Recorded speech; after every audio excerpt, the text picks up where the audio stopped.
Xavier Ramos. I am with the PATHe program, and we welcome you to the college admissions workshop.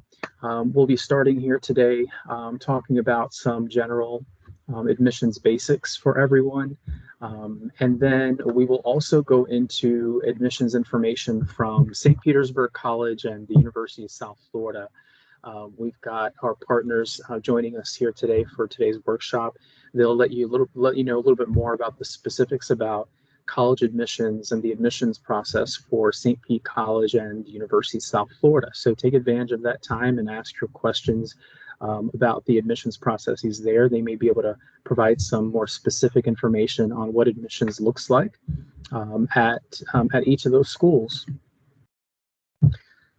So first, let's share with you a little bit about the PATHe program. It's PATHe, or Pinellas Access to Higher Education. The PATHe program is, we have a mission of providing equitable, flexible, and attainable pathways to promote access to higher education across, for all students in Pinellas County.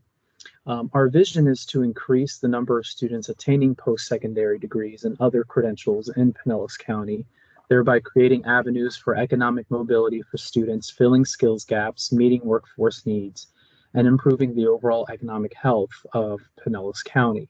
So we work with students all throughout Pinellas County, college students, high school students, and even middle school students at times as well. Now, the Pinellas Access to Higher Education program is a huge resource for all of you. We provide college access information, like today's workshop is one example. Counselors with the PATHe program do work with our Pinellas County schools, specifically at the College and Career Center. So if you know that your high school has a College and Career Center, then a PATHe counselor will usually be there throughout the semester. So take advantage of the resource that we are there for you, visiting the College and Career Centers, and also connecting with us through the workshops that we offer here, like today, or also in individual counseling sessions that we offer to students as well. The PATHe program also offers 2+2 initiative. The 2+2 initiative is where students will start their college career at SPC at St. Pete College, and you can become a PATHe student when you start at SPC. You'll receive individualized support and student success workshops while you're at SPC, and it's going to prepare you to then transfer over to the USF St. Pete campus. As part of the PATHe 2+2 initiative, PATHe offers 2 scholarships for students in the 2+2 initiative for those students who will be transferring to USF St. Petersburg campus. So great many benefits for the students who will be in the 2+2 initiative. The staff right now, myself and Danica Walker, we are the ones who will be working with you as PATHe students while you're in the PATHe program, and even before you get into the PATHe program, before you start at SPC, while you're still in high school, you might see us in your schools in the College and Career Centers, like I mentioned just a moment ago. So here's our contact information and our website. We also have a Facebook page, PATHe program, and an Instagram at Plan Your Path. Plan_your_path with an E at the end. So just make sure you remember that E at the end of path. Our information is here. Feel free to reach out to us anytime with any questions. If you want more information on the workshops as well, you can reach out to us. And also our additional workshops will be coming out throughout the semester. We will send that out to all of your schools, so you'll get that information again. But if you have any questions on those, you can reach out to us as well anytime that you might want to connect further. We have a survey, so after today's workshop, feel free to take the survey and let us know what you think about the workshop and the information that you received, if it was helpful. And we like to use that information to really understand what we can do to make it even more helpful for everyone, and what kind of topics and areas of interest you might have for future workshops to make sure that it's the most helpful for the students who attend.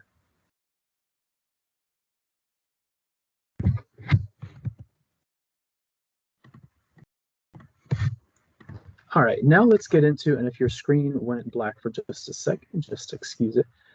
It'll come right back here in a moment as we as we get started. We're going to go ahead and get started now with the college admissions basics information that you're attending today's workshop for.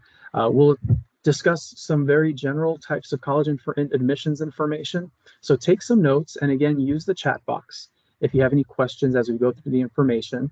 And after we go through the first section, we're going to get some more specific information from our admissions teams at University of South Florida and also St. Pete College, so you can get a better idea of what admissions looks like at those schools specifically. So let's get started. What is the college admissions process, right? What is, you've heard it, you probably hear it all the time, especially if you're in high school, junior and senior year. Well, the college admissions process actually begins long before you even step into a college as a student. It starts before you even apply to a college or a university for admission. So today's workshop will really give you an understanding of how you can actually prepare yourself before you even submit your first admissions application. There are many things you can do to help you prepare and set yourself up productively to get yourself into the school or the program or the major that you really desire.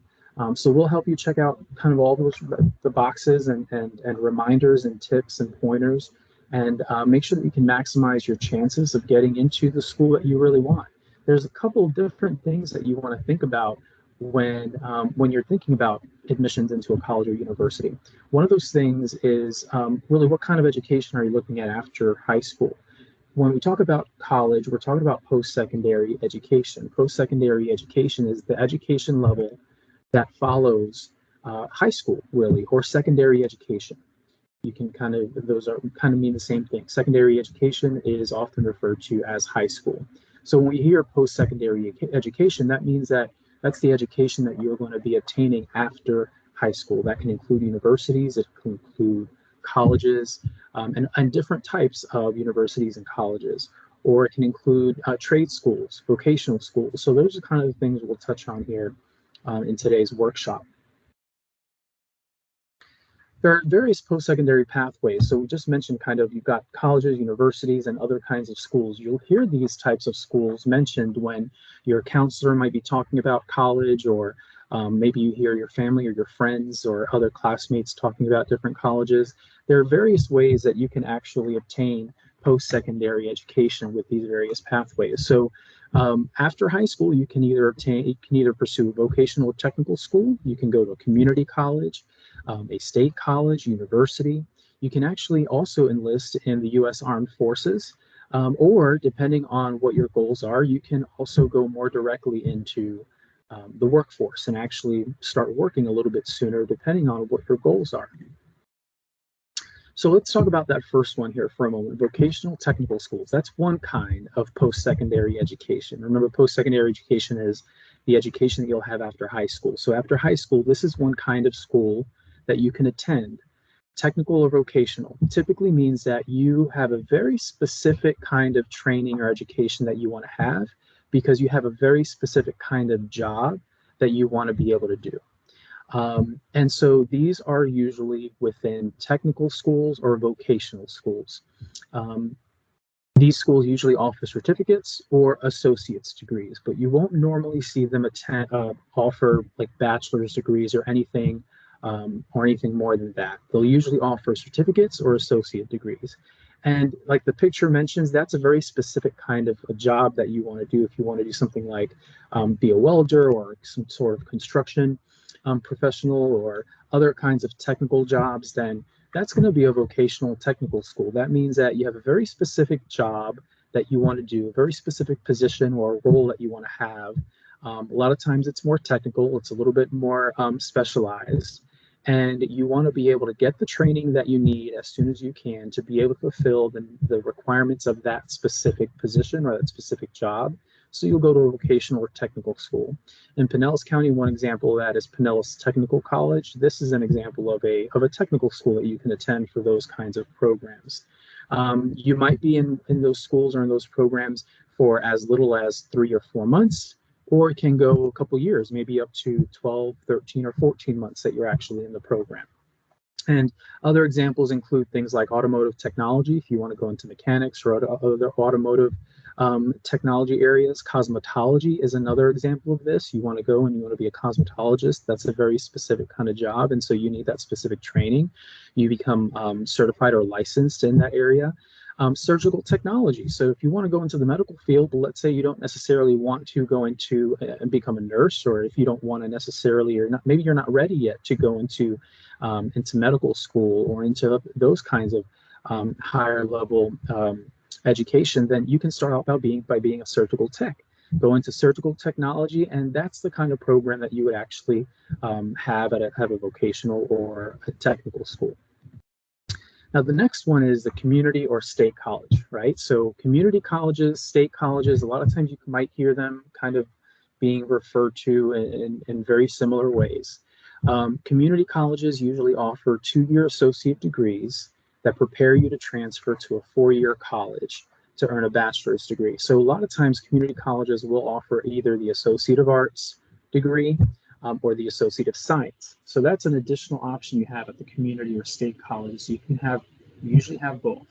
At the other kind of college we were talking about, the technical schools, vocational schools, those usually offer you just the Associate of Science degree. So if you want to do one of the Associate of Science, or you can do the certificates. But as far as a degree goes, those are usually just the Associate of Science degrees. For community and state colleges, you have an additional option on top of that. That means that you can do an Associate of Science degree or an Associate of Arts degree, depending on the kind of program you're looking to do. If you're looking to continue after the community or state college and you want to continue after that to then get your bachelor's degree, for example, then usually you'll start off by getting your Associate of Arts degree first, and you can then transfer that into your bachelor's degree and transfer that into a university later on, or a state college like SPC.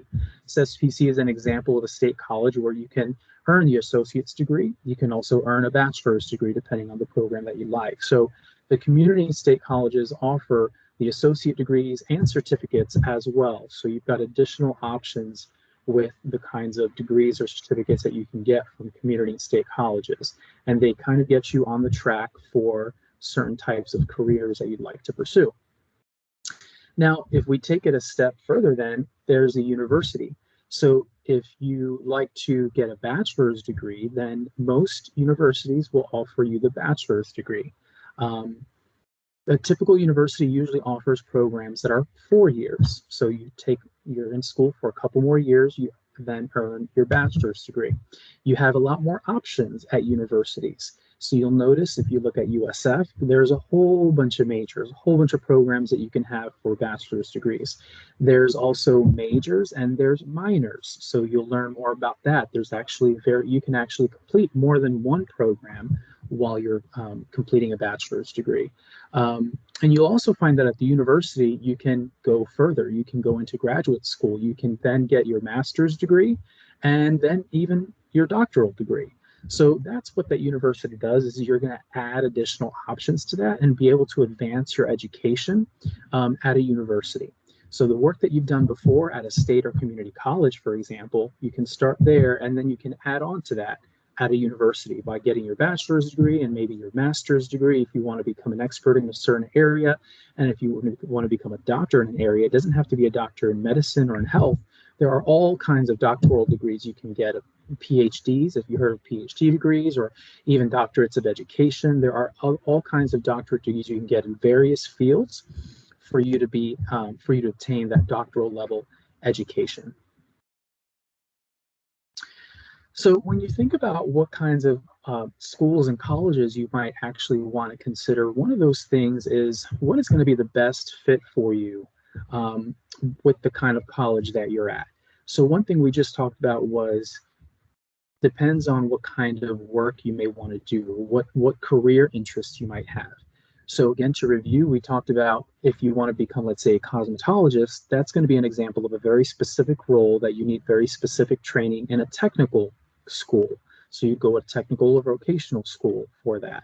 But then we talked about if you want to advance your education and increase your education, then you may want to go to a university and get a bachelor's degree. Maybe you want to get a master's degree.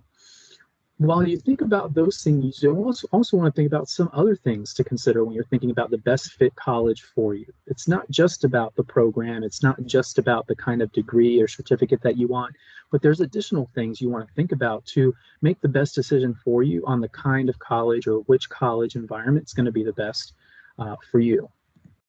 So let's look at some of those other things that you need to consider when you're thinking about the best fit college for you. One of those things is location. Where is the school, right? Is it going to be in a rural area, a smaller town, or is it going to be an urban area, maybe a larger metropolitan city? You can think of all kinds of different areas and towns and cities across even just the United States, and there's all kinds of different sizes of colleges and different types of areas geographically. One other thing you want to think about is, do you want to stay locally when you go to college, or do you want to maybe go a little bit further out? Maybe you want to go out of state. Maybe you want to go outside the state of Florida, go to another part of the country and explore that part of the country because you really want to be able to see what there is in other areas. Another thing is weather and climate, right? The weather and climate here in Florida, for example, is very different than the climate in other parts of the country.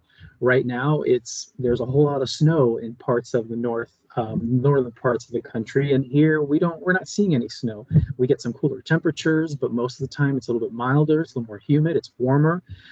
So those are things too. You want to be comfortable and you want to actually enjoy where you're at, location-wise, while you're in school. And going back to the in-state versus out-of-state, another thing is, how close do you want to be to home? There may be some responsibilities or some other things that you're doing with your family, let's say, or with other kinds of responsibilities you may have that might actually mean that maybe you need to stay a little bit closer to home. So that'll be one factor in deciding what's going to be the good fit for you. If you need to start looking at colleges that are a little bit closer to home, then you can actually start looking at what are the best fit colleges for me a little bit closer to home. Is there a technical school that's closer to home, or is there a university that I could try to get into? Because maybe you want to actually get your bachelor's degree and you know that there's a program at a university near your home or in the same city where you actually want to, you can actually obtain the degree in that area. So these are all things that you want to think about when it comes to location. Where is the school that you're going to attend, and how much time will you be there? That'll really help you be successful while you're studying and keeping up with all kinds of school stuff. The other thing is finances. Finances as a whole is another factor to consider when you're thinking about the best fit college for you. Finances is your money, right? That's a pretty big factor because you do need to pay tuition when you're going to school. Doesn't include just tuition and fees. There's other kinds of things that you'll need some money for. So something that you can be doing now while you're still in high school, let's say, is think about what you can do to save up some money, or think about some scholarships and other kinds of things that you can do, or the other kinds of financial aid that you can take advantage of in college. It doesn't mean that you have to have all the money right away or right now, but it means that it's a great time to prepare in what kind of financial aid you might be able to obtain and take advantage of when you do go and begin and start your college experience. Some things that you want to consider would be your cost of attendance. How much is it going to attend? Not just your tuition fees, but what are the other fees and other types of costs that will come with that? Your cost of living. How much will it cost you to actually live in the school that you want to attend? That's part of what we were talking about with, do you want to stay closer to home? Because if you want to stay closer to home to go to college there, then maybe you can live at home a little bit longer, and maybe you don't have to pay as much rent, or maybe your rent is going to be a little bit cheaper. Maybe you can get a roommate. So you want to think about the cost of living. How much will it cost for you to live there? There's going to be things like food. You've got to be able to eat and keep yourself healthy and nutritious while you're in school. That's going to help you be successful as well. So you want to think about what are those other costs of living while you're in school. Other kinds of housing, so on campus and off campus. There are different costs that go with off-campus versus on-campus housing. When you look at the school that you want to go into, or you want to look at your different options, you want to find out what kinds of on-campus housing do they have available for the students. Do they provide the residence halls for students? What kinds of environments are those in? Will I have a roommate if I'm living on campus? How many roommates can I have? Sometimes some students would rather have fewer roommates, and sometimes they do well with having 3 or 4 roommates. So you want to think about the housing situation when thinking about your college options. The other thing you want to think about is your work, study, and campus job opportunities. So if you can get a job before college, or there's a way that you can actually start saving some money, that's going to help you very much. While you're in school, you want to also see if there's options for you to earn some money while you're in school, because you can use that money for some of your expenses while you're in school as well. A lot of times there are campus job opportunities, which makes it really, really convenient for you to actually work on campus while you're going to school. A lot of times those types of job opportunities work around your class schedules, and they understand that you have classes to keep up with. They understand that you have to study for your exams and you've got to prepare for your assignments. So they can offer some flexible scheduling with your jobs, and you can still earn some money that way, and it'll help you with your finances as well. Academics. Academics, and then if you look at the bottom of the slide, it says size. So these are kind of two things that work together in a way, because in order to support your academics, all the things that you need to learn while you're in school, you want to think about the environment that you're going to be in while you're learning. You want to think about what kinds of programs are offered at the school, and what kind of resources there are at the school to help you with your academics. But then you also want to think about how many students are going to be in a class with me while I'm trying to learn and study this material. What kinds of how long will it take me to go from one class to the other? How long will it take me to commute to campus if I'm going to commute, if I'm going to live off campus? And how long will it take me to commute to class? Those are all things that you want to consider when you're thinking about what kind of academic environment is going to be best for you. One of those things is your student to teacher ratio. If you prefer having a little bit more individualized attention in school, then you might think about a smaller college, or one that has smaller student to teacher ratios. You also want to think about the faculty and staff. What kind of resources can they provide to you as their faculty and staff? Are there programs that really meet the interests that you have for the kinds of jobs that you'd like to get, and what kinds of resources can the faculty provide in those areas? And then in the middle of the screen, it says accreditation. And accreditation is something you'll learn a little bit more as you get closer to college. And accreditation means that you want to actually make sure that the programs that are being offered at the school are accredited, and they actually are legitimate programs to educate you for your degree. And those are going to be programs that employers and jobs are going to want from you when you graduate. That's going to help you make sure that you actually get your job and get into the kind of career field that you'd like to get into. So accreditation is something you want to look into when you're looking at different schools. Look at their accreditation. A lot of times their websites will have it available for you. They'll talk about their accreditation, who their accrediting body is, and make sure that they're current on their accreditation. If they're a smaller school or a private college, that's something you also want to make sure you're paying attention to, is who is accrediting their programs. And sometimes you want to think about accrediting who is accrediting the college and who's accrediting the actual program that you want to get into. So let's say, for example, that you want to come to USF St. Pete campus and you want to get a degree in business.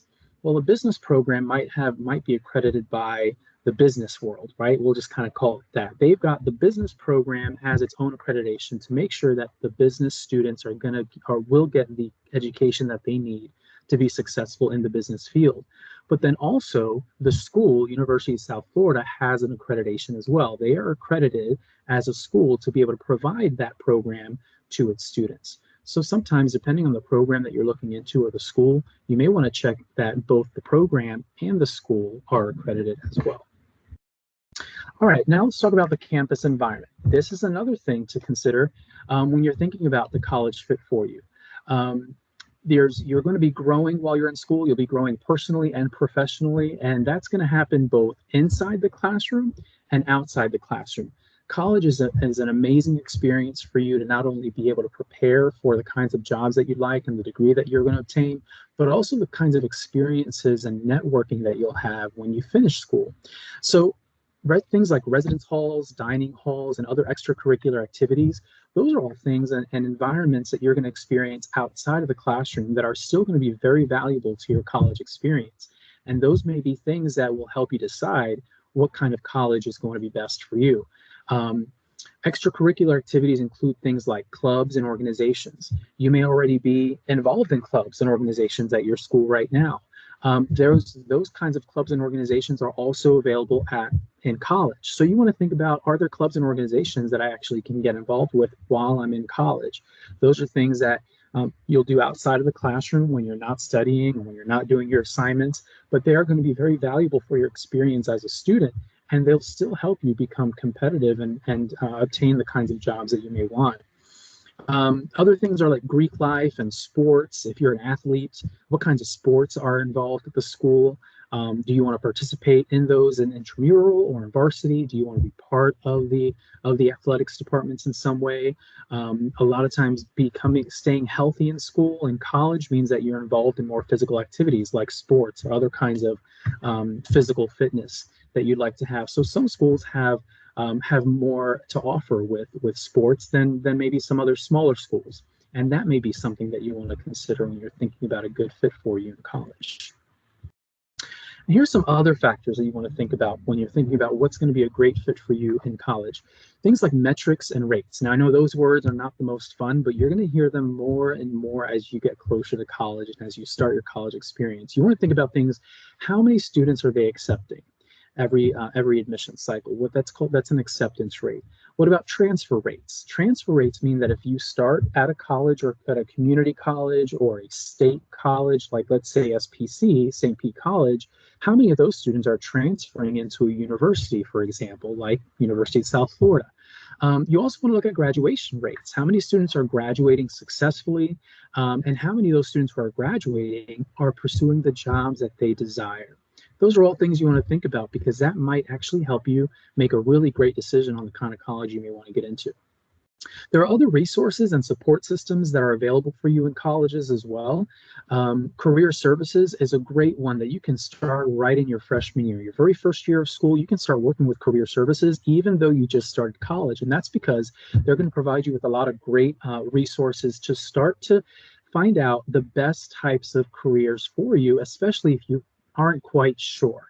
Many students may not know. You may not exactly know what kind of career you're looking into, but you know that you've got some interests and you want to be able to explore some of those interests. And an area like career services at college, they're really there to help guide you and find and identify those interests that will match with certain kinds of career options.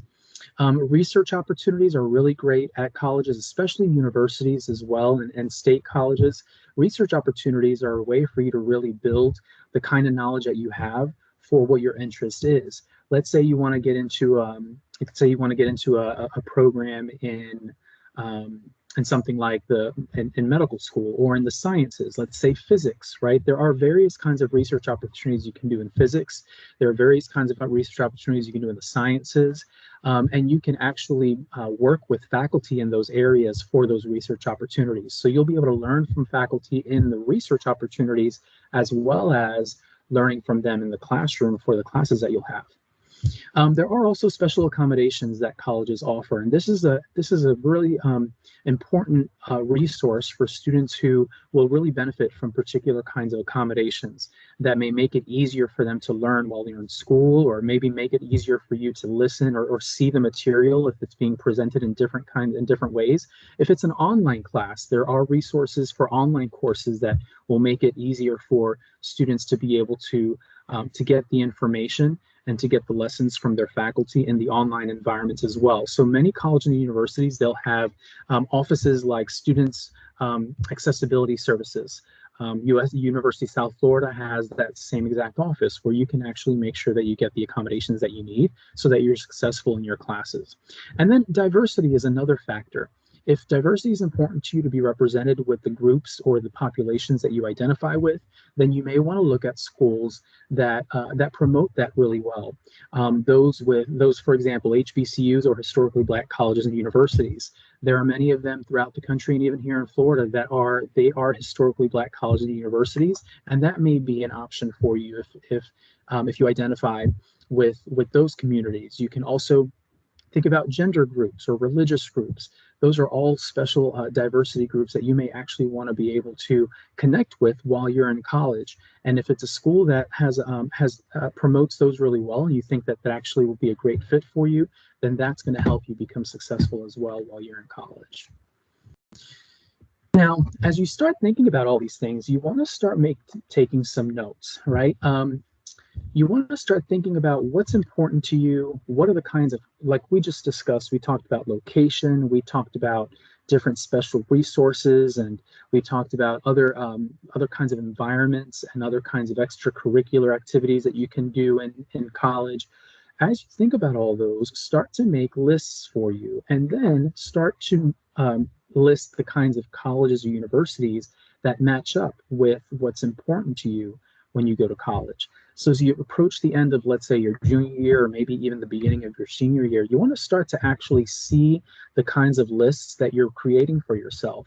What's important to you? What kind of location do you want to be in? What kind of environment do you want to be in? Do you want a smaller school, a larger school?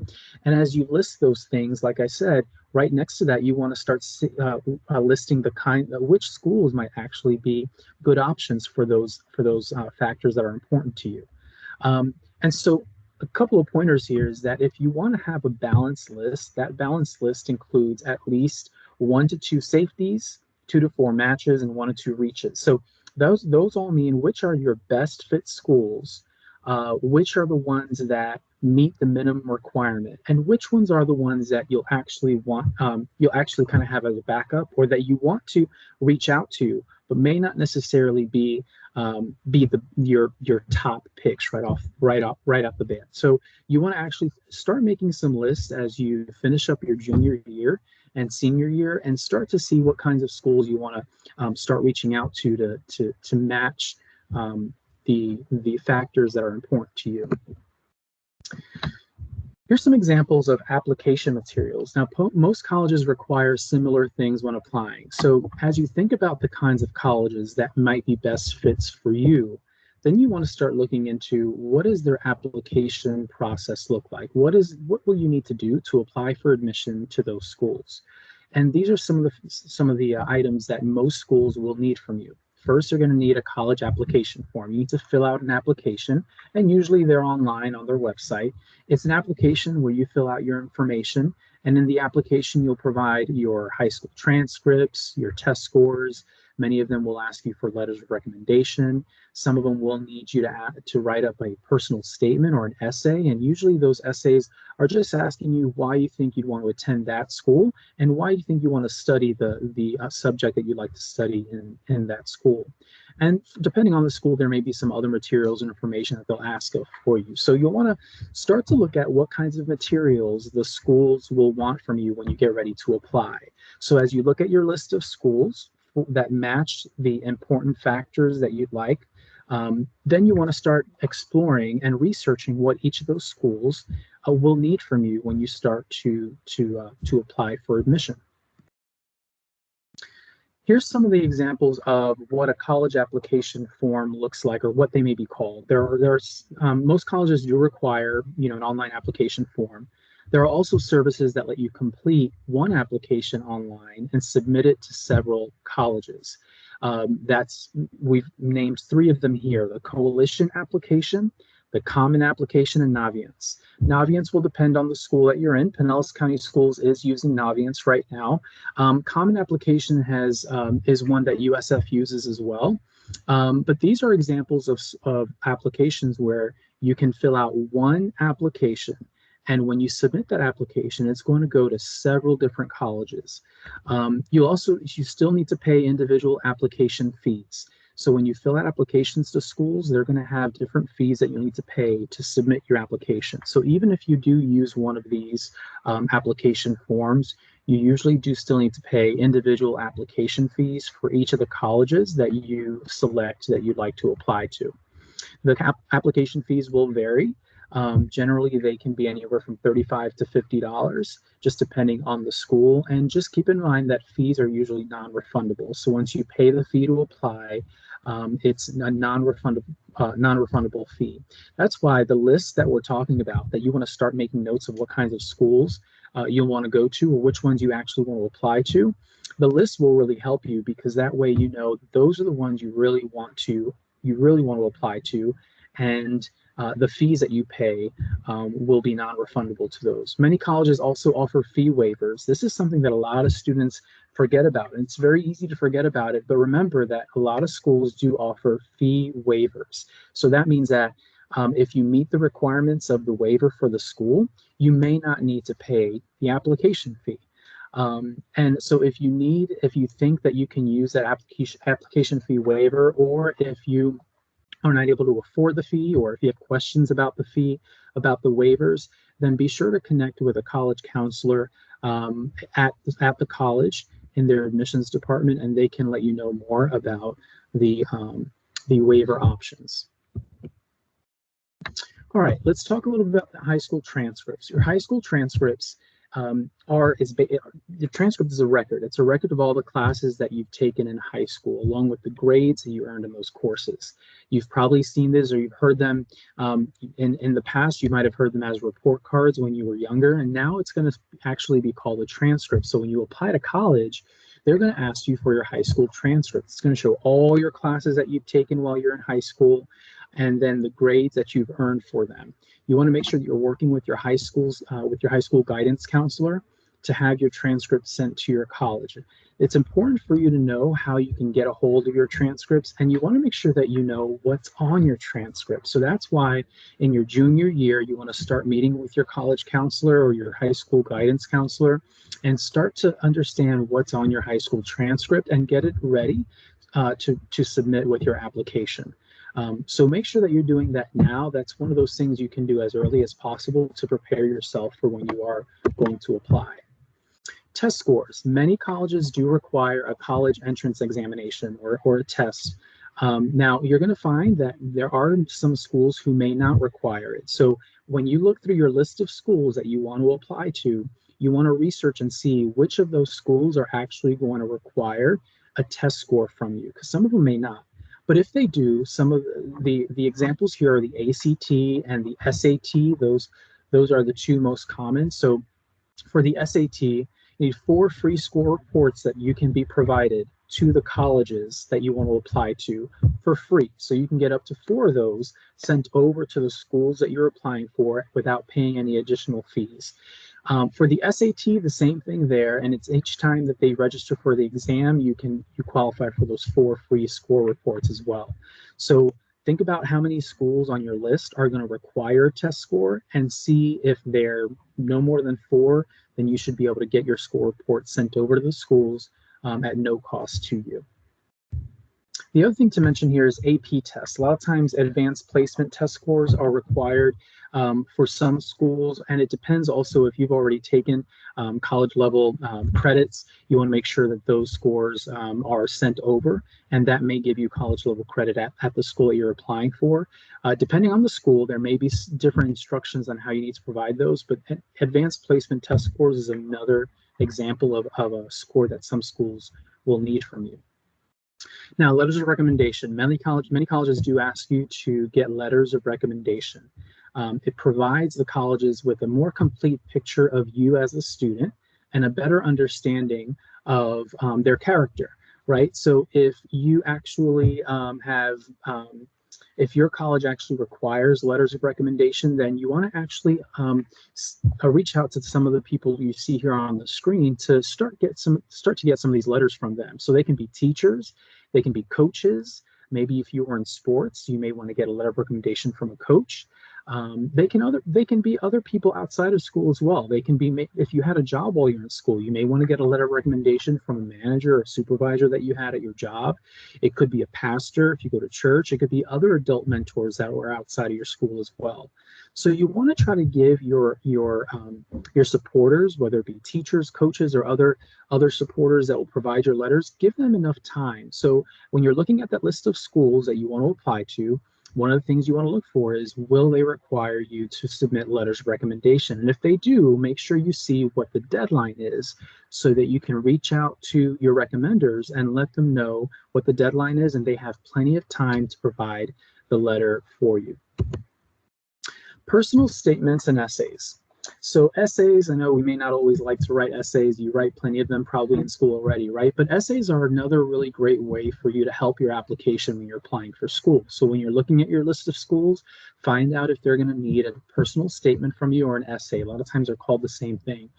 There are usually several essay prompts that you can choose from. So when you're looking at the college application, or sometimes just in the admission requirements, you can actually see what kind of an essay they're going to ask from you. They tend to be broad, open-ended questions, so they really allow you to describe or explain what it is that the prompt is.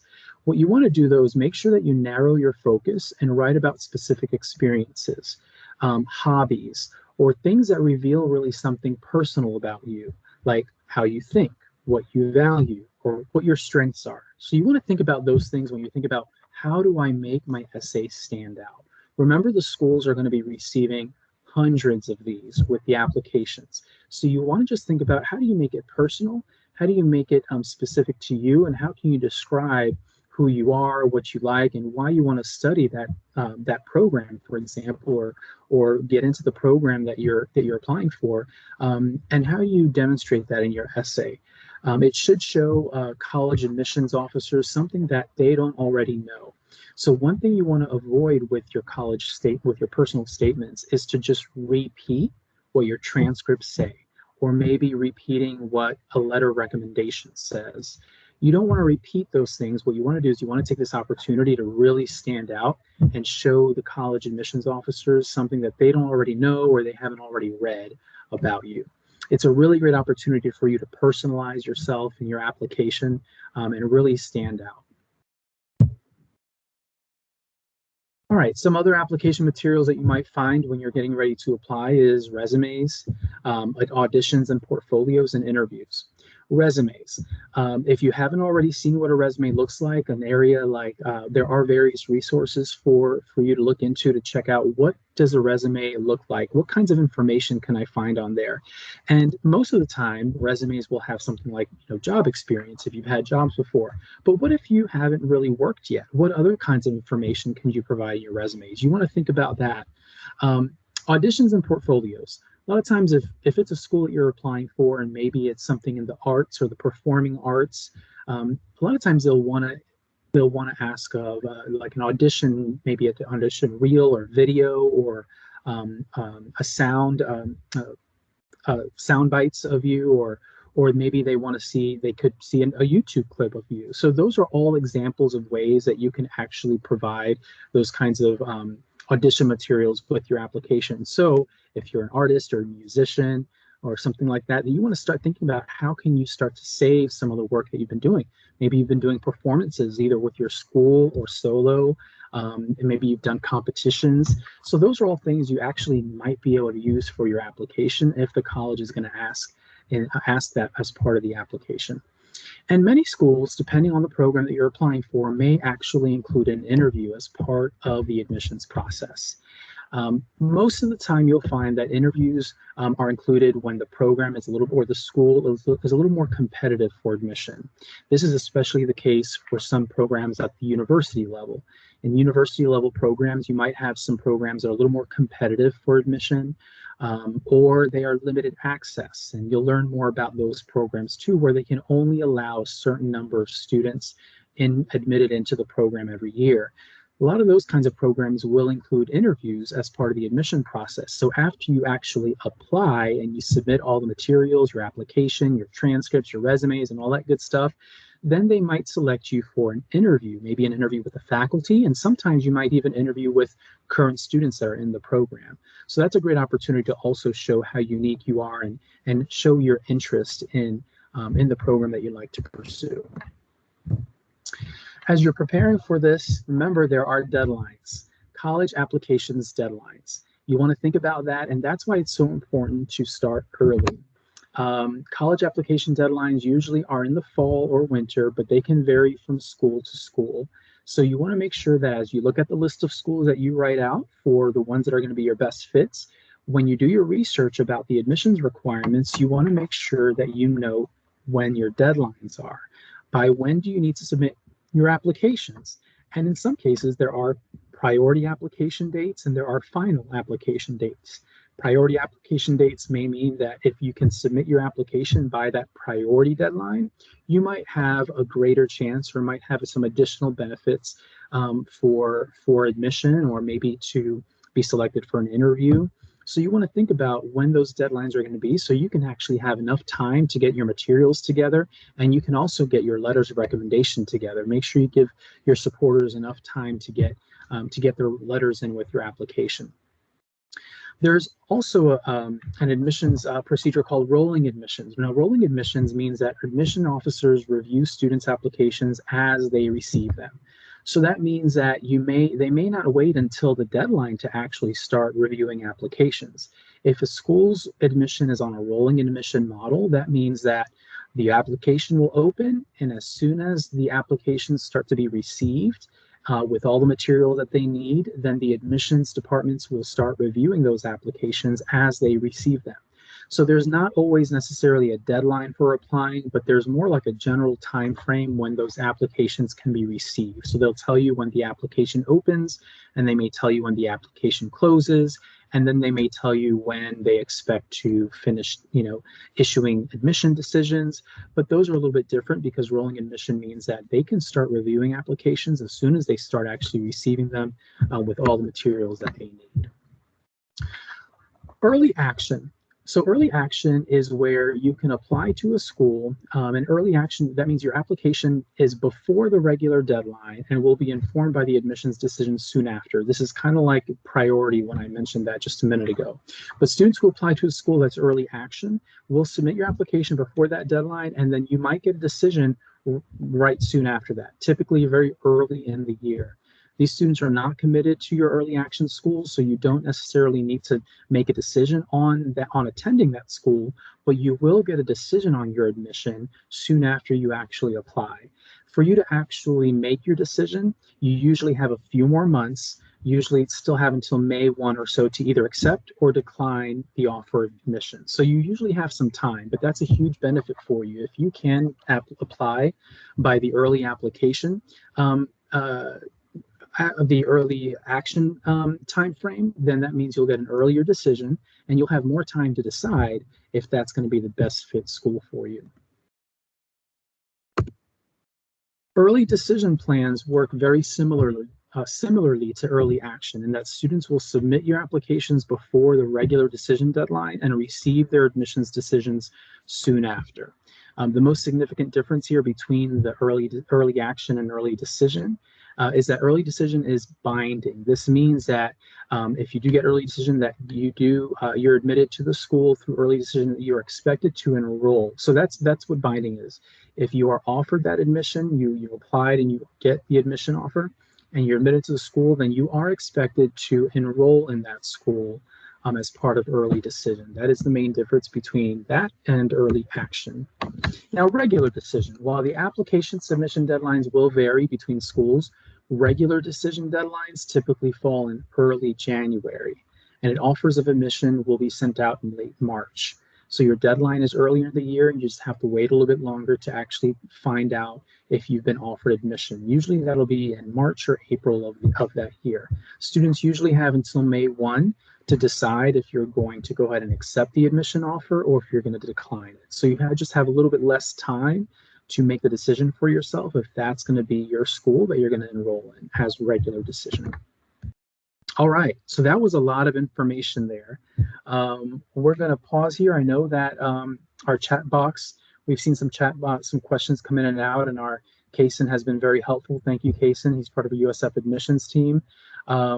I think we're good to go. If there's any questions that went unanswered, please let me know, but I think we've been able to actually take care of them.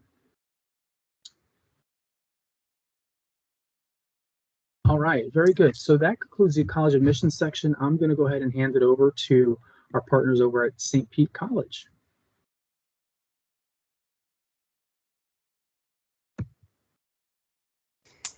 Awesome. Thank you. Thank you. Give me 1 second to share my screen.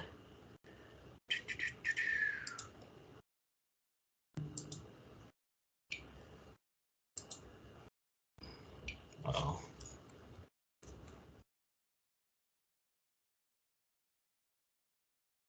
Okay.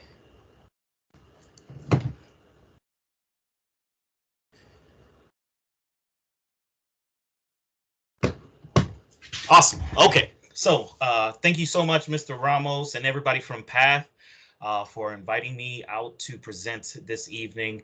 I know we're kind of running short on time, so I'm going to try to rush through this as quickly as I can, but give you as much information as I possibly can as well. You guys have been given so much good information, and I wish I had this information when I was younger myself. So I hope everybody is appreciative of what's being offered tonight.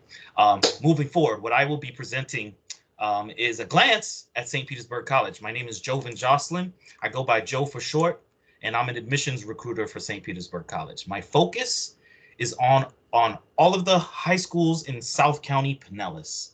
So if you're any of those schools from Northeast down, those are schools that I am at regularly. We have most likely been there administering a free application drive, so you had an opportunity to apply for free, and we'll be giving you guys another opportunity in the months of late February and March to apply for free again. So if you haven't applied yet, you can do so upcoming. But now, St. Petersburg College at a glance. So what we offer at St. Petersburg College. We have certificates, which basically prepare you with technical skills, basically short-term trainings that help you go directly into the field.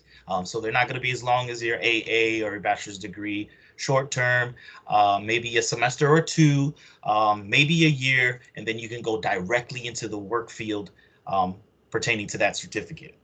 We have associates in arts degrees. Mr. Ramos touched on that. They're basically the first 2 years of college. You get an AA degree and you transfer to another institution, typically a university, right? So a lot of people are doing the AA transfer plan to USF. Mr. Kaysen will be presenting on USF in just a moment. So I'm sure a lot of you guys are interested in the FUSE program, which I'll be going over. But that's a general idea of the AA, Associates in Arts transfer plan. Associates in Science is a degree that allows you to go straight into the workforce, but it embeds some general education courses along with courses that focus in that particular area that you're studying for. So some typical Associates in Science degrees are like the nursing programs that we offer and the dental hygiene programs that we offer. So we have a plethora of other ones as well, but just naming some that you guys might be familiar with if you don't know what an Associates in Science program is. We also offer baccalaureate programs at St. Petersburg College. So if you'd like to start, do 2 years, and finish with SPC, you can do that as well. Save yourself a lot of money. I understand if you would like to do 2 years at SPC and then transfer, and when you graduate, you get that degree saying USF or FSU or FAMU. That's great, but you can also start and finish with St. Petersburg College if you choose to. All right, we also have an extension of AS degrees at St. Petersburg College. We have a plethora. There is a bunch. I'm obviously not going to go over all of them, but I do want to highlight some that you guys may be interested in. First of all, I want to highlight all of the ones that are red on the screen. I call these the 50 plus club, okay? These are programs that you can graduate from and earn over $50,000, okay? So a lot of people are going off to universities, spending a lot of money and get degrees that they may not be making $50,000 a year after doing, right? That's not the case for everybody, but that is often the case. So just wanted to highlight programs that you can do in under 3 years. An Associates of Science degree can be done in 3 years or less, and you can make over $50,000 in these particular programs. Now, we also have these programs that I've highlighted in orange that are awesome programs that I just thought was interesting that I would like to highlight. The Vet Tech program that we have is one that you can do 100% online, even if you live in Texas or California. You can, if you like working with animals, it's a great program. The hospitality, tourism and management program is a great program if you're living here in Florida, because we have plenty of tourists. If you're going to be working in the hotel industry, this is a great degree to get. You'll never run out of work. Crime scene technology is something that I thought it was cool ever since I started watching the show Dexter. You guys may not be aware of it, but it's a show that I used to like. The music industry and recording arts, the Mirror program is a very popular program at SBC. I'm just going to touch on it for 2 seconds. The Mirror program is very special because at SBC, you're going to save tons of money as opposed to going to institutions like Full Sail. If you've looked into it, you know that it's very expensive, but it's going to be cost effective at SBC, and you're going to get tons of studio time. If that is important for you, SBC, you may want to make SBC your choice. So the music industry recording arts program, where the studio time comes into play, is that oftentimes at these big institutions, they offer about 3 hours of studio time per semester. So 2 major sellers of the music industry recording arts program at SBC is the cost and the studio time. Last but not least, I'd like to touch on the funeral services program that we have. Obviously, it's not for everybody, but if this is something that you can see yourself doing, there is a big opportunity to make good money as long as you're willing to work a little further out from the local area, obviously, because this local area is saturated with people who have graduated from the program here. All right, moving on to baccalaureate degrees. So as you can see, we offer baccalaureate degrees as well. I'm not going to harp on any of these, but I do want to highlight the College of Education. The reason being is because we are in great need of educators in the state of Florida. If you don't know what it is that you want to do yet, the College of Education may be for you. The reason being for that is because this is a career that you can go into that actually gives back to your soul, that you can sleep well at night knowing that you're helping somebody, investing in people to become smarter and better every day. So education is something that you really need to have a spirit for. So that may be you if you don't yet know what it is that you want to do. All right, how am I doing on time? Okay. So one of the major sellers of St. Petersburg College is the cost of tuition here, obviously, right? So I never use the words cheap. I never use the words cheap when referencing our cost of tuition at St. Petersburg College or the education at St. Petersburg College. It is very cost effective. Cheap means low quality. We don't have any lack of quality at St. Petersburg College. I believe Mr. Ramos spoke of accreditation earlier. We are regionally accredited. The credits that you obtain at St. Petersburg College, you can transfer to anywhere in the country. And the first 2 years here at SPC are going to be just the same as anywhere else. If you do 2 years with SPC and then transfer to USF and then you get that degree from USF when you graduate, what's the difference, right? So I never say cheap, I say cost effective, okay? So you can earn an entire AA degree at St. Petersburg College for under $7,000. Our credit hour is $111.75. When you're thinking about your future and not wanting to stack up debt so you can buy a house and provide for a family in the future, please think about at least 2 years at a state or community college because it could save yourself that much more money. And when you graduate, like I said, I'm going to keep harping on this, you're still going to get that degree from that other institution that says FAMU or USF, okay? So under $7,000 for an entire AA degree at SPC. All right, we have flexible scheduling options. What I really like to highlight on this slide is the fact that we have campuses all over Pinellas County. Not only that, but you can take classes however you choose. What do I mean by that? Is that if you would prefer to do your classes online from the comfort of your home, because of the climate right now, you can do so. You can earn an entire AA degree 100% from the comfort of your home, never stepping foot on a college campus. If you do step onto the campus, you prefer all in-person classes because that's just how you learn, you can do that as well.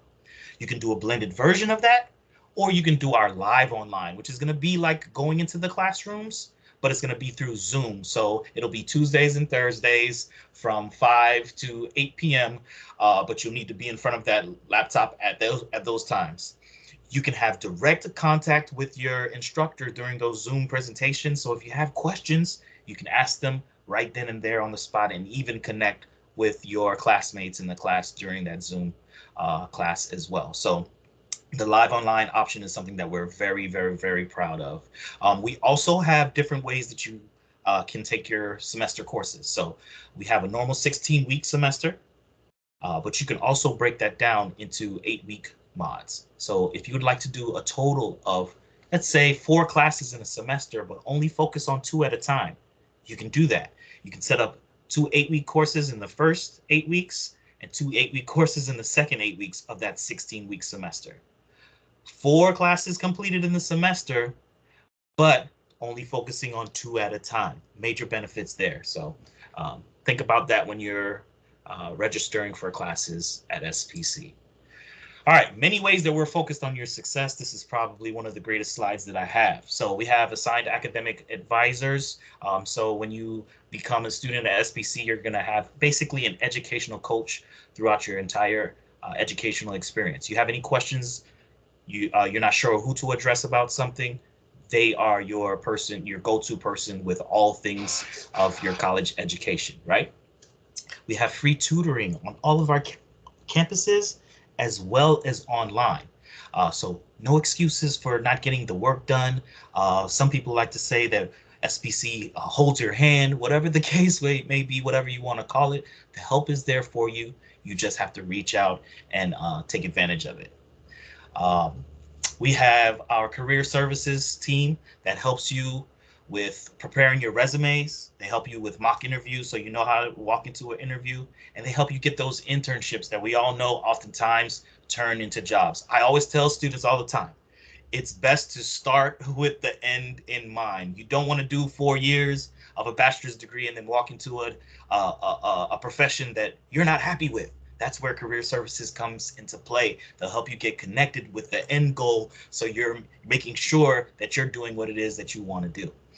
Also, PSTA rides for free for all of our SPC students. This was through the Student Government Association, which leads me to segue to clubs and organizations. I left it for last on purpose. I don't want to go too far into this, but it is exponential. The quality of education that you get has to be integrated with more than just your classes at the college that you attend. Yep. You cannot be a triple C student. Don't be a car student. When you come onto a college campus, no matter what institution you end up going to, get involved on that campus, because you can have all of the education in the world, all of the degrees, but when you walk into a place of employment, you need that confidence, right? And oftentimes you're going to need to be speaking in public and working with other people. That's really where getting involved in clubs and organizations really shines, because in these clubs and organizations, you not only get leadership skills, but you also get fiscal skills if you join the Student Government Association. They have a large budget on each of our campuses of St. Petersburg College, where you can determine where the funds go. Now, you can have those opportunities at other institutions like FSU, but it's much easier to be a big fish in a small pond. So the chances of you becoming the president of the Student Government Association at a St. Petersburg College campus is going to be much higher. And when you walk into that place of employment, they're going to want to know what sets you apart from everybody else that walked into that office. So when you could say that you have the leadership skills and the fiscal skills, that's going to go a long way. They say that people fear public speaking more than they fear death. I'll say it again. They say people fear public speaking more than they fear death. What does that mean? That means if you're ever going to go into a career where you're going to have to speak publicly, it's best that you practice now while you're have your peers around you and it's not money on the line, right? You're not going to lose your job or get put in the corner office anywhere, right? You get to sharpen your skills at college. And then when you go into your profession, you can actually be a professional who's ready to work and not just learning on the job, right? So great slide. Sorry if I went a little too long on that particular slide, but it's very important that students know that a college education is more than just about the education. It's also about the clubs and organizations you join, getting involved as a student, and shaping and forming yourself as an individual in general. Okay. So great programs that we offer at St. Petersburg College, our FUSE program. I'm not sure how deep Kason is going to go into this in his presentation after mine, but I am going to touch on this. The FUSE program is a program that gives you guaranteed admission to USF after attending St. Petersburg College for 2 years. Now, it is only for these select programs. Sometimes this list may vary, and the campuses that they are located also, I believe, may vary. Kason could give more clarification. But if you're going to be going to these programs, you'll have guaranteed admission starting with SPC and ending with USF through the FUSE program. There's obviously opportunity with PATHe. I believe they have scholarship opportunities and the FUSE scholarship opportunities. You put that together and you've got a perfect sandwich for a great education, for a great value. So why not? There are some requirements. You need to indicate to your advisor at SBC that you'd like to be in the FUSE program within 30 credits. Within 30 credits. Before you reach 30 credits, you can indicate that you'd like to be a FUSE student and still be accepted, okay? And there's other benefits like you get to go onto the USF campus. You can use their facilities. You can go to their sporting events. You can speak to their staff, things like that. So great opportunity with the FUSE program. We also have the same thing with FAMU called Ignite. Well, I shouldn't say the same thing. It's very similar. The difference is that the programs that they offer are fewer. We are working to expand this partnership that we have with FAMU, but we do have some great programs within the within the Ignite program. So the Ignite program, unlike the FUSE program, allows people to be admitted into it whenever you indicate that you'd like to be an Ignite student. So let's say you are 12 credits away from graduation, 3 credits away from graduation. You can indicate this to your instructor and you'll get connected with the Ignite program and have guaranteed admission into any one of these programs with FAMU. Great opportunities, starting with SBC and then finishing with another institution, either FAMU or USF. All right, starting at St. Petersburg College is very easy. So earlier I heard Mr. Ramos speak of the different processes, the applications and this submitting and deadlines, and you have to do these essays and turn this in and do this and do that, SAT, ACT. With St. Petersburg College, it's a simple process. You can apply online. It takes typically about 15 to 20 minutes. There is a $40 application fee, but if any high school student who is not currently a senior, any high school student who is not currently a senior should never have to pay this $40 application fee if you live in Pinellas County. We are always at your high schools and we offer the application for free. So take advantage, reach out to your counselor, find out when we're going to be on your campus and you can apply for free. We're even coming, like I said, in the end of February as well as March. So you'll have the opportunity to apply to St. Petersburg College for free. You need to submit your high school transcripts and then make sure that you apply for financial aid. Why is that important? Because it's not a requirement of our college. You can pay out of pocket, but the reason why we put it on here is because you need to apply for the FAFSA to get scholarships. The scholarships are all ran through your FAFSA. So even if you're going to be paying for college out of pocket, please make sure that you use our SPC school code and apply for the FAFSA. Earlier, Mr. Ramos spoke of testing, SAT and ACT. So you do not have to take those tests with St. Petersburg College. If you come over, you can take the PERT test with us, and it does not determine admission to St. Petersburg College. You'll be admitted as long as you have a high school diploma, homeschool affidavit, or GED. The PERT test is simply to determine if you're ready for college level courses, and we use the same thing for the ACT and SAT. To determine whether you're ready for college level courses. If not, we'll prepare you. We obviously don't want to throw anybody into the deep end. We want to make sure that you're ready for those college level courses, okay? Let me see, I think I'm running towards the end. Okay, so this is the end. I have a couple of minutes. I just want to say something very quickly. My alarm is about to go off now. So what I'd like to end off with is for those students, and I get this all the time, like I said, I'm connected with the high schools, and the question that I get the most, what I hear the most is, well, what if I don't know what I want to do yet, Joe? Trust me, if you are a young person who does not know what they want to do yet, let me give you something that will ease your mind. Most adults don't know what it is that they want to do yet. They say the average person changes careers 3 times in their lifetime, right?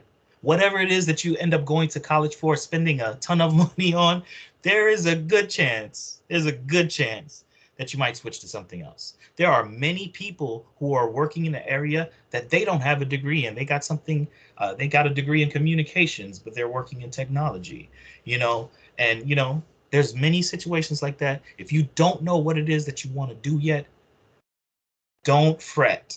Please do not fret. This is what I would suggest though. Whatever it is that you do, don't do nothing at all. Do something. Get an education in something. Learn something is the best advice that I have to offer to anyone who doesn't know what it is that they want to do yet. You will never make any shots if you don't shoot any. You will never make a shot if you don't shoot any. So rather than doing that, get an education in something, whether it's at St. Petersburg College, USF, PTC, whatever the case may be, do something with your life, because we all have the potential to do something, whether we have an idea of what our passion is now or when we're 50. Do something so that you're always progressive, and 9 times out of 10, the more things that you try will better direct you back to the thing that you're meant to do. So my contact information is going to be on the next slide.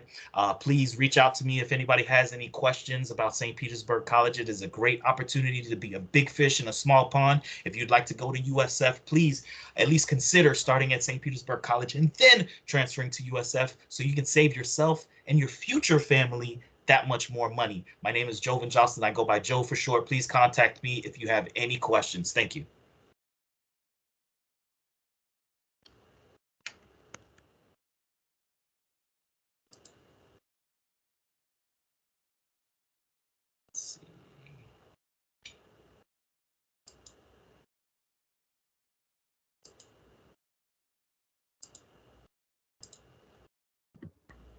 Thank you so much, Jovan.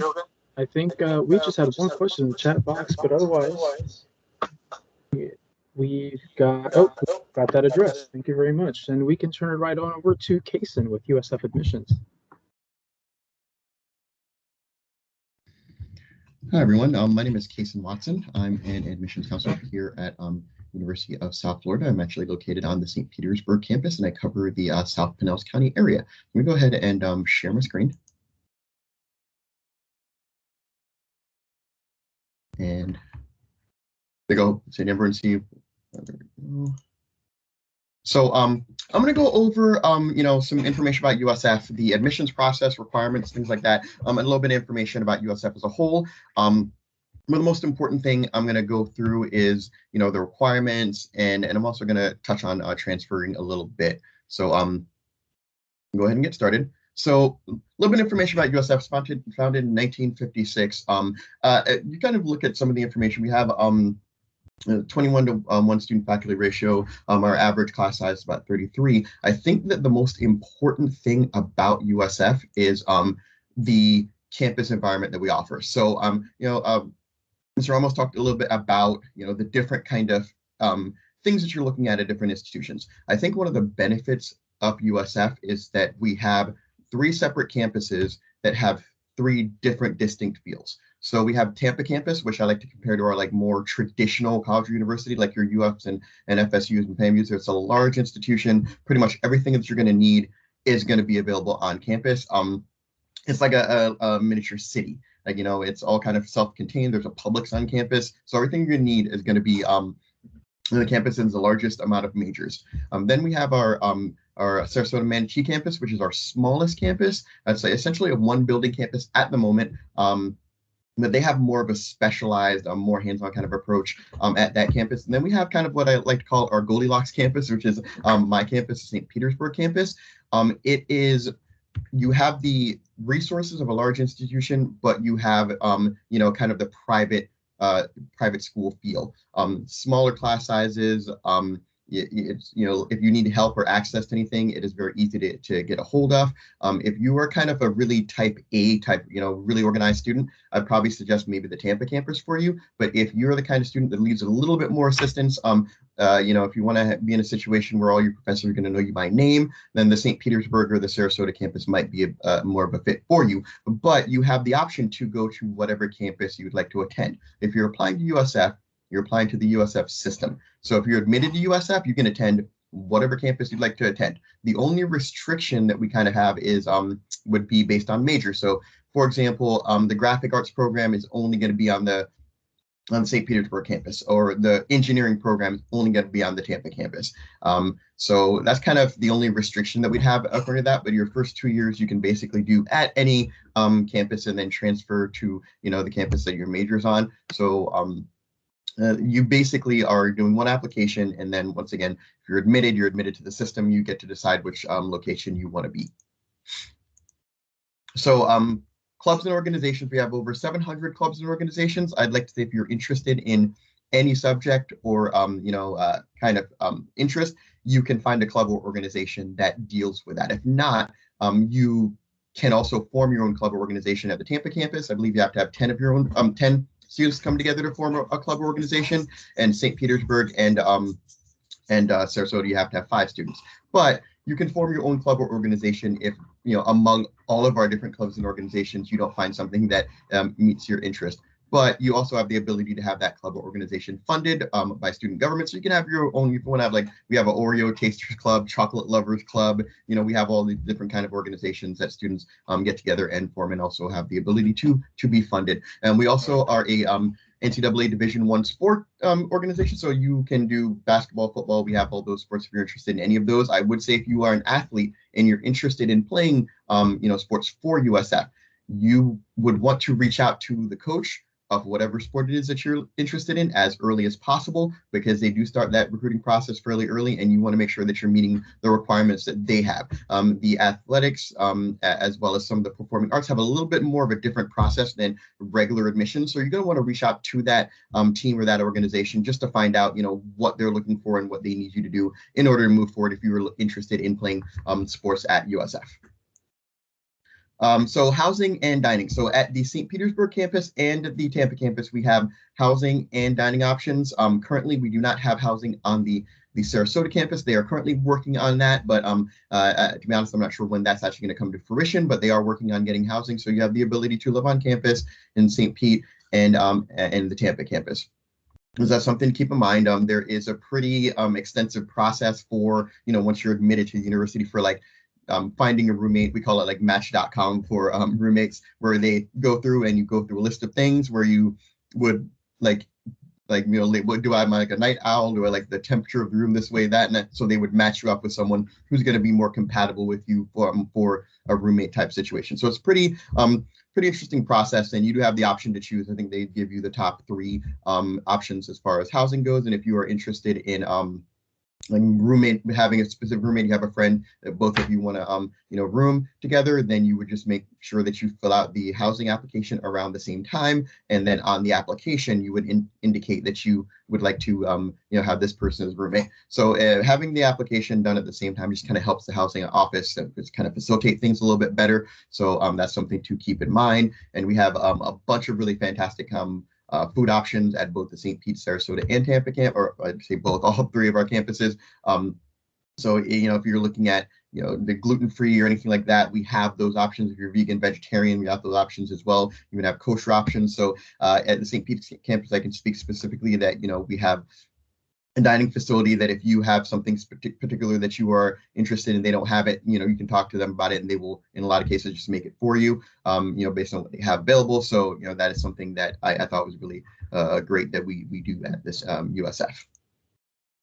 So these are some of the dining options, or the housing options at St. Pete. So the slide before was showing you the Tampa options, and then St. Pete, we have 3 residence halls, once again, because we're a smaller campus, but we have 3 residence halls, and you have the option to have more of a dorm style situation where, you are, in the same room, and you kind of sharing a room, bunk bed kind of situation, whereas you have the apartment style where you have your own separate room within. So it's kind of, something you have to kind of figure out when you're going through the housing application process, but we do have those options at both the Tampa campus and the St. Petersburg campus. So this is probably the slide that I'm going to spend the most amount of time on, the application process. So if you're interested in USF, we are a merit-based evaluation system. And what that means is that we're only looking at a couple things when you apply. We have the application, obviously. You can do the common application, the coalition application, or the application on our website. If you are interested in multiple institutions, the common app or the coalition app might be a better option for you, because then you can do one application, apply to multiple different institutions. Keep in mind that if you're going through the common app or the coalition app, you do also have to send your transcript separately. I know some of those applications allow you to input information. We do not use the self-reporting system. So you would have to submit a high school transcript. You contact your high school counselor and request that they have a transcript sent over to us. We have transcripts sent all the time, and we do have I have a fairly good relationship with all the schools in South Pinellas County. So you can have if you're having any issues with the transcript being sent through the system, the counselor can send the transcript directly to my email, and then we can input it in the system and process it in that way. Unfortunately, we don't have the same process for test scores. You do have to send the test scores over to us from either College Board or ACT.org. They have to come directly from that organization to us, or else they will not be considered official.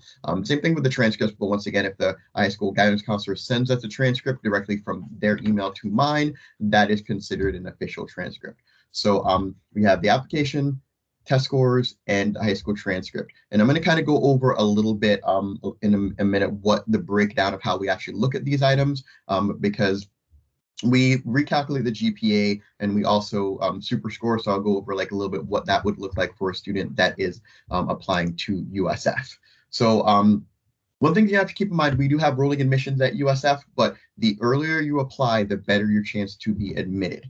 And what that means is that our priority deadline is December 1st. We have a priority deadline for the FAFSA. We have a deadline for our scholarships. And application is essentially open until I believe April 1st is that the final deadline for the summer and the fall. But the earlier you apply, the priority deadlines will offer an advantage for the students that are applying early. So if you are looking at your GPA and SAT scores, as we get closer and closer to the start of the term, it gets more and more competitive because we have more applications to compare to. So, for example, a student with like a 3.5 GPA and a 1100 SAT, for example, has a better opportunity applying in December or January than they would in February or March. As we get closer and closer to the start of the term, we have more applications to compare to, and that means that it gets more and more competitive. Our admissions information, our admissions requirements are basically based on the average of the students that are applying. So if we get, a bunch of students that are submitting, 4.0 GPAs and, 1,300 SATs, that's what the average is going to be for the students that come after. So it's not necessarily something arbitrary that we do. We do base it on the average of the students that are applying to USF, and that kind of is what sets a lot of the SAT scores and GPA requirements that we have. So as I was saying before, with the recalculation of the GPA, students ask whether or not we'll do a weighted GPA or an unweighted GPA. We do what's called a recalculated GPA. What that means is if we're looking at your core academic courses when we look at your GPA, and then if you're having any honors, AP, IB, dual enrollment, any course type of courses like that, we are going to weight the GPA based on those items. So, for example, you need to have 4 English, 4 math, 3 natural sciences, 3 social sciences, 2 years of a foreign language, and then 2 academic electives. And those are the courses that we use to recalculate your GPA. So the GPA is going to look a little bit different with our recalculation than it would look for your traditional even weighted GPA. And the reason that is it really just depends on how well you're doing in your academic courses versus your non-academic courses. So let's say that you're doing well in some athletics-based courses or some fine arts-based courses. Those courses might not be included in the recalculation of the GPA, so it could either lower or raise your recalculated GPA for USF. I will say that it does traditionally tend to be fairly close to your weighted GPA, but it just depends on the breakdown of your courses. So honors courses, we give an extra half point of weight per course, and then we have AP, IB, dual enrollment at ACE Cambridge gets an extra full point of weight. So keep that in mind when you're looking at some of the courses that you're taking, because it is a benefit to the student to kind of challenge yourself, take some AP classes or honors classes if you can. But my suggestion is to look at the courses that you have strength in. For example, if you are not really good at math, I would not suggest trying to take an honors math class. If you are not really good at English, I would not suggest trying to take an English honors course. Play to your strengths. If you are really strong math student, take the higher level math or courses, so that would help bolster your GPA and give you the best opportunity to be admitted to the university. So SAT and ACT, we don't have a preference between one or the other. We do accept both. Some students just have a tendency to do better on one versus the other. So I generally suggest if you are going to take the test and you have the opportunity to, I would suggest taking both if you can. I know some students don't have the opportunity to, but some students, once again, just happen to do better on one versus the other. So the only way to kind of know is to take both. But we do accept the SAT and the ACT, so we don't have a preference between one or the other. And we will give you the highest score in each section. So let's say that you take the SAT or the ACT multiple times. You take the SAT 2 or 3 times. We're going to take the highest math score and the highest verbal score and combine it out of all the times if you've taken the test. So keep that in mind if you are doing the test for the first time and you happen to do really, really well on the verbal versus the math. I would suggest trying putting all your energy into the other section the next time you take it so you can maximize your score. A lot of institutions also will super score, so that's something to keep in mind.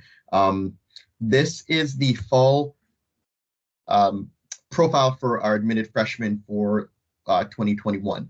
And so these are the averages, and that's kind of what you're looking to shoot for as far as admission. Once again, that's based on a recalculated GPA, and that is based on super scored SAT or ACT scores. You don't necessarily have to be exactly at the requirements, but we do look at the averages. About 1/4 of our students are admitted below the averages, and 1/4 of our students are admitted above. But you want to kind of shoot for as close to those averages as possible. The fall is our most competitive term. And students that apply for the fall are going to be reviewed for the fall. If they're not meeting those requirements, then we're going to automatically review for the summer. If you're not meeting summer requirements, we're automatically going to review you for the spring. So we're going to review students for every term they'd possibly be admissible for. So there's some cases in which a student applied for the fall, but they're offered admission to the summer or for the spring. And that's what happens in that case, is that we reviewed the students for every term, and they were not meeting the requirements for the summer, which is once again our most competitive term, but they were meeting the requirements for the spring, or if they're applying for the fall and not meeting the fall requirements, they're meeting the summer requirements. We'll offer them admission to the term that they are admissible for. And we also recalculate, we re-review students based on updated information. So if a student has applied and they're offered admission to the summer and they've retested and they've gotten the requirements to be in the fall, they could be re-reviewed and updated to the fall. Unfortunately, if a student is denied, the process for that would be to go through the appeal process, but that is something that we can discuss. If you have any questions about that, you can always reach out to the admissions office and we can kind of talk to you about what you would need to do as far as appealing goes. But students will always be reviewed based on updated information. So either it's through the automatic review or through the appeal process. If you have updated test scores or updated transcripts and it's before the deadline, we'll always take a look at it, and we can always go through different processes or requirements to see whether or not you would either be admissible or for a different term. So we have our freshman admission scholarships. These are basically listed for Florida residents, but if you are applying to USF and you submit your application before the scholarship deadline or merit scholarship deadline, which is January 15th, you will be automatically offered one of these scholarships if you are meeting the requirements. That is the GPA and then one of the test scores, so SAT or ACT score. So you don't have to take both, but if you are meeting the requirements from one of those test score areas, you will automatically be offered one of these scholarships if you submit the information. You have a completed application before January 15th.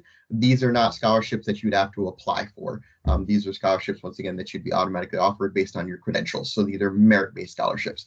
We also have a lot of other scholarships that you can take a look at. And like Jovan said before, is I encourage students to always fill out the FAFSA. Whether or not you think that you're going to be eligible for federal aid, there are a lot of scholarships that are offered that require the FAFSA to be on file.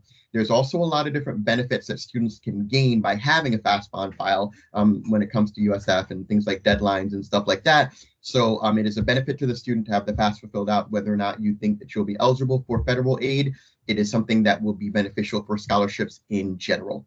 So if you're interested in any of our scholarships, they're listed on our website on the financial aid section of the website. There's quite a few different scholarships. There is a form that you can fill out that will cover multiple scholarships, and then there's also our foundation scholarships. There's quite a few different options for paying for your education, and scholarships are always going to be something that you're going to want to keep an eye on. Different options, and our website also links to outside of our organization like FastWeb and Scholly and a lot of those organizations that also offer other scholarships. So these are some of the scholarships that we also have that are essentially stackable. So we have national merit and college board recognition, honors, things like that. So those are other merit-based scholarships that you could be offered as well. If you are interested in our honors college, Honors College has several different benefits, including our accelerated medical program and our accelerated bachelor's to JD law program, which is a partnership with Stetson Law. So if you are interested in doing the accelerated BS to MD program or the 3+3 bachelor's to JD program, you would have to be a part of the Honors College. They're only offered through the Honors College, so you'd need to apply. We actually used to do automatic admission for the Honors College based on certain GPA and SAT requirements, but now everyone has the opportunity that if you're interested in the Honors College, you can apply to the Honors College. It's now a application-only process as opposed to in the past, not necessarily application only, but it's an application process as opposed to when it was automatically an admit program in the past. So you can, if you're interested, apply to the Honors College, and they will review each student. They have, I believe, an essay and some other requirements on the website. So if you're interested in that, I would take a look at that and see if you're interested in applying for the honors program. And so when you're looking at the freshman requirements and versus the transfer requirements, the only time that we look at a student as a transfer student is if they've have 12 or more transferable credits after they've graduated high school. A lot of students, I get a lot of questions from students that are doing dual enrollment or they're in the collegiate high school program or early college programs, whether or not they would be applying as a freshman. And that we would be looking at you as a freshman for admission purposes, based on your credits that you have and things like that, because it's a benefit to the student. Transfer students are only considered a transfer if you're taking credits, 12 or more transferable credits after you graduate high school.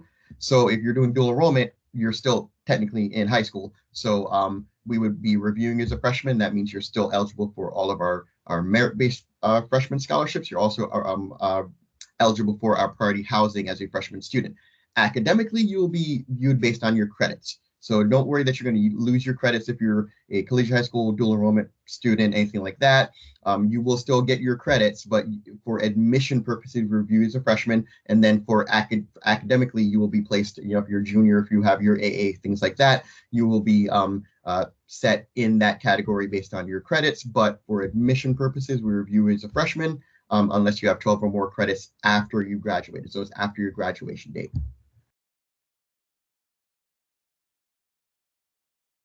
So for transfer students, we have a couple, I'm actually go back a minute and go over. So for students that are interested in transferring to USF, there's a couple different things that we're going to be looking at. But what you want to keep in mind is that the different levels for students is going to be kind of what determines what we look at. So if a student's coming in as a lower level transfer, that means that we need all your information. We need your high school transcripts. We need possible SAT or ACT scores. We need your college transcripts. So that is the most information we're going to need at that level. If you're looking at a mid-level transfer, that means you have 30 or more transferable credits. I apologize. The lower level is 12 to 29. That would be a lower level transfer. Mid-level would be 30 to 59.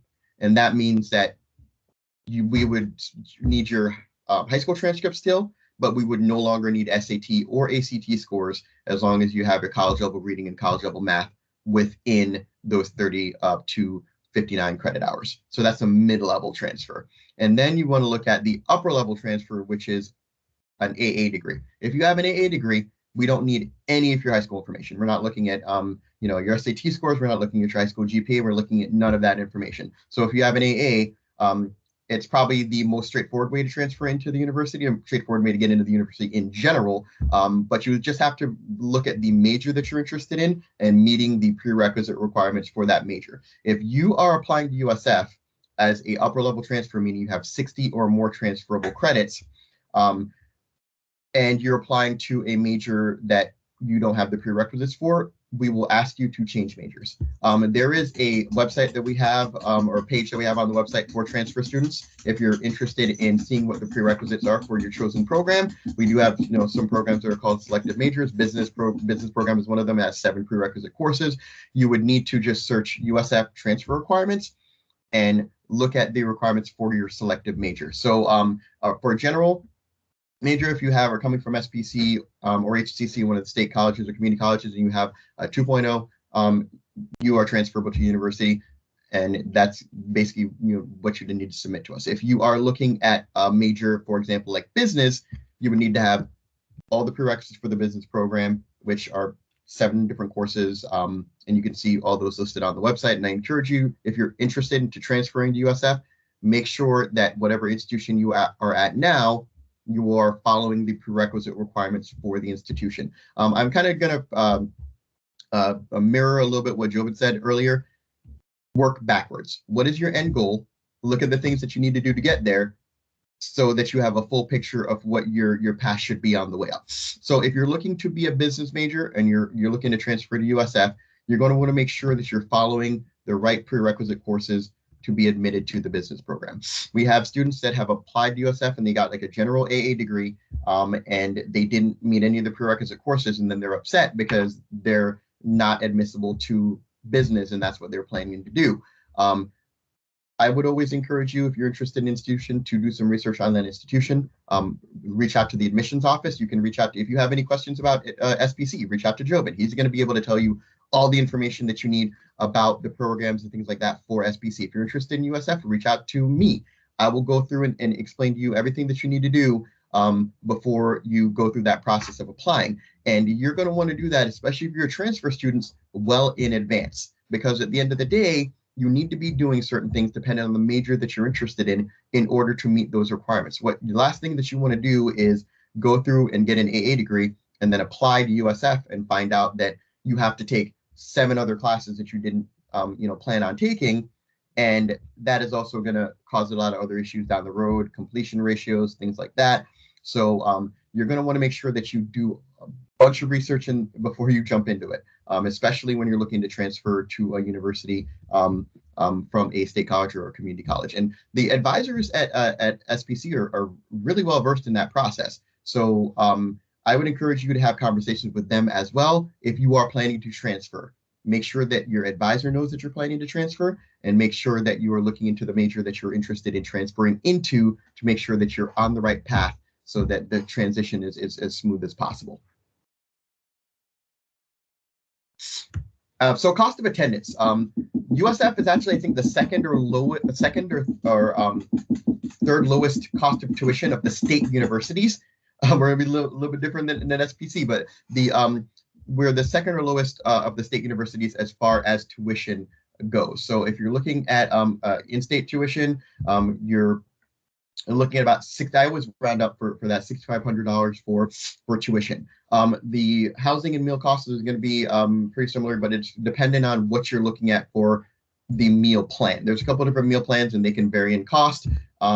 Books and supplies are variable. There's a lot of different options for books and supplies. So there's quite a few different options as far as what you're looking for when it comes to cost of tuition, but you're going to want to do some research into that as well. Look at different options available to you as far as, finding books and see what the meal plans and things like that if you plan to live on campus. You should also look into, if you're looking to live off campus, integrate that into your college cost. You're going to want to know, how much you need to be putting together in order to make sure that you have a successful college career, depending on where you want to go. You always have a bunch of different options as far as the cost variability, but tuition is one of those things that will be pretty static.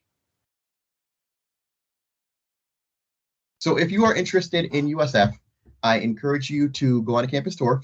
We have a couple of different options for the tour. You can do a virtual tour. You can do an in-person tour. I would suggest, if you're interested in USF as a system, that you visit all 3 campuses.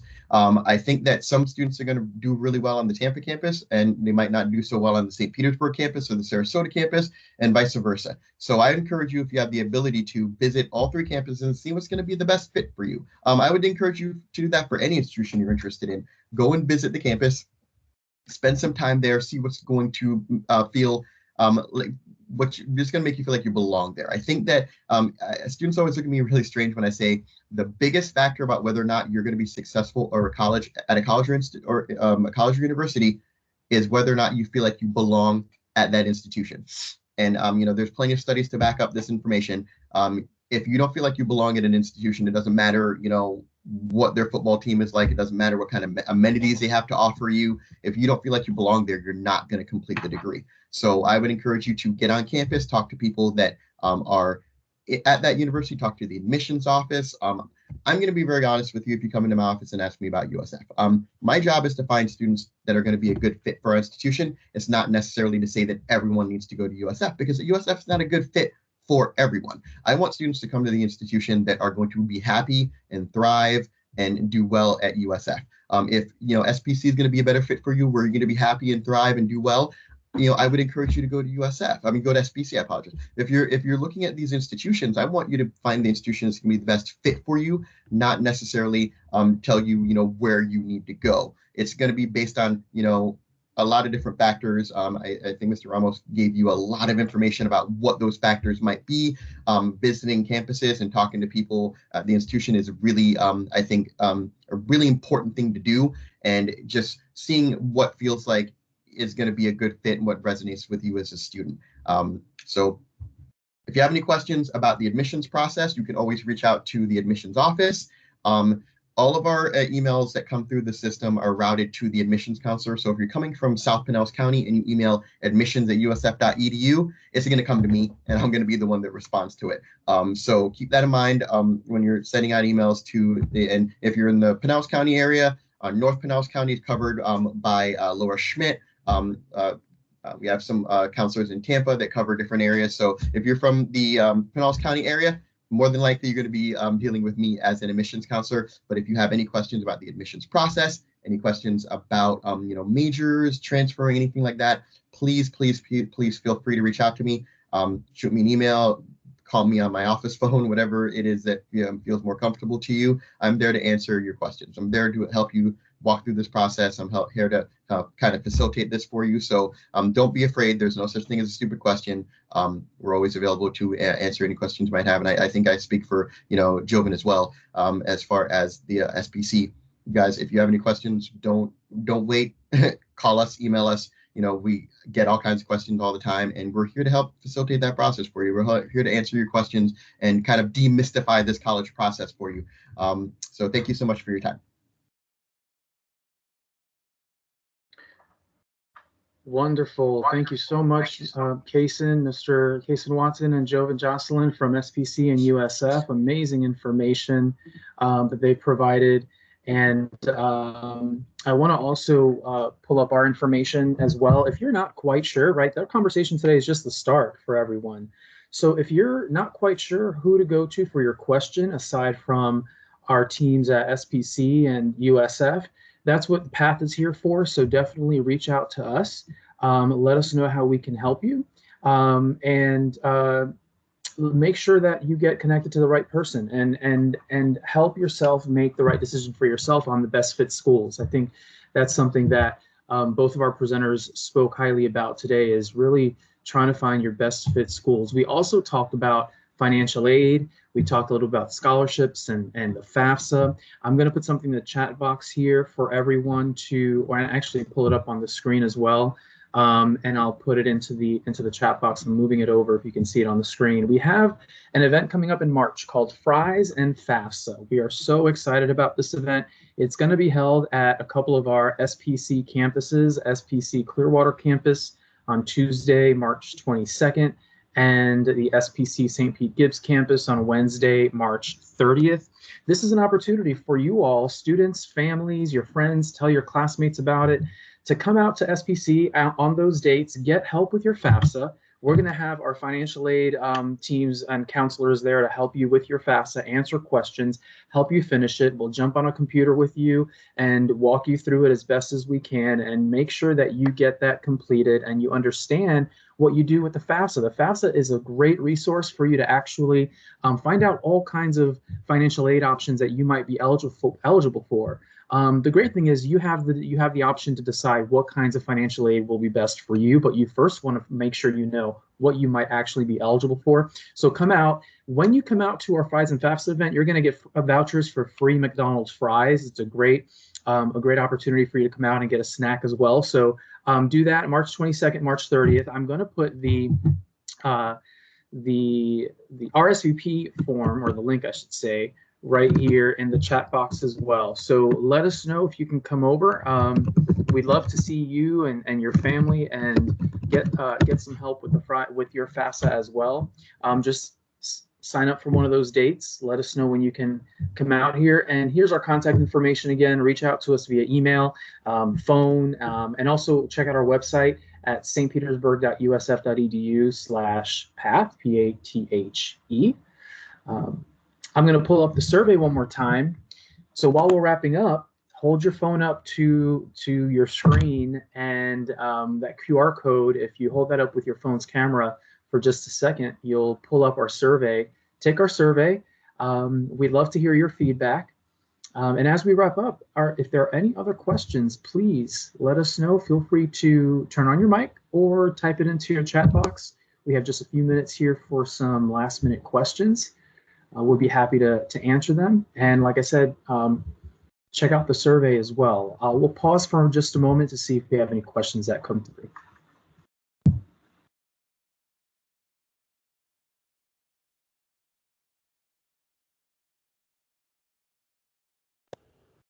Great job and awesome information, Mr. Xavier. Thank you so much for the invitation.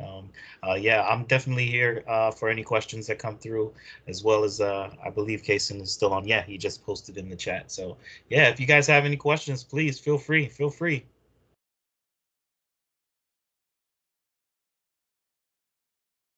I will say that the big difference with the universities and between the university and the state college system is that we have a lot of deadlines. Whereas you have to make sure that you get your documents into us early. You have to make sure you get us, your test scores, stuff like that. And for the USF, or specifically, we can take 4 to 6 weeks to process a document because, altogether within the system, we have close to 60,000 students. So we get hundreds of documents on a daily basis. So we have students that send us a transcript and like, oh, it was due, today, and I'm just sending it now. And it's just like, we're not going to get it. It's going to go into the system and it's going to be in the queue and it's not going to be processed for a couple of weeks. So SPC is a lot more when it comes to processing things, they're pretty efficient. You can get your application, stuff like that, everything done at SPC, within a few days. Whereas at USF, that is not gonna fly. You have to make sure that you take time and consider that's going to take us a while to get and process the documents that you're sending us. So the deadlines are really, really important at the university level, where they are a lot more they're a lot more lenient when it comes to stuff like that at the state college level.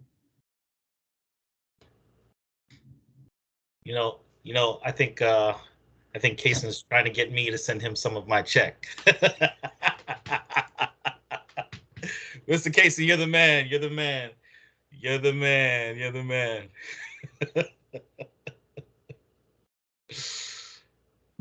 All right, You everyone. have my information down there. Good, You have my great information times. down there. Great- Get yeah. it to me.